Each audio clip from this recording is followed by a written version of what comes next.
David had been feeling lost and lonely ever since his girlfriend of 5 years left him. He had been going through the motions of his job and daily life, but he knew he needed something to shake him out of his funk. One day, he had an idea.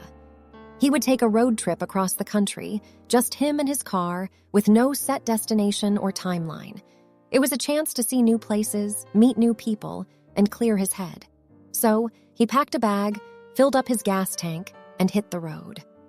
The first few days were tough. David felt nervous and uncertain, wondering if he had made a mistake. But as he drove further away from his old life, he started to feel a sense of freedom and possibility. He played music loudly, sang along, and stopped whenever something caught his eye. One day, he saw a sign for a small town that boasted the world's largest ball of yarn. It was silly, but it made him smile, and he decided to check it out.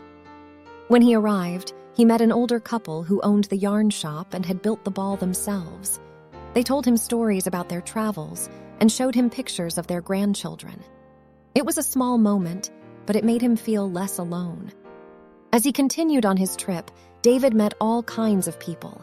A retired couple on a second honeymoon, a group of college students on a road trip of their own, a young woman who was traveling to see her sick father. Each encounter gave him a glimpse into a different life and a new perspective on his own. One night, he found himself in a small town with a lively bar scene. He struck up a conversation with a bartender named Jess, who was warm and funny and seemed genuinely interested in his story. They talked for hours, and when the bar closed, Jess offered to show him around town. They wandered the streets, laughing and chatting until the sun started to rise. By the end of his trip, David felt changed. He had seen so much of the country, met so many interesting people, and had so many new experiences. He realized that he wasn't lost. He was just on a different path. And that path was filled with endless possibilities. As he drove back home, he felt a sense of excitement and anticipation for the future. The road trip had given him the perspective and motivation he needed to start a new chapter in his life.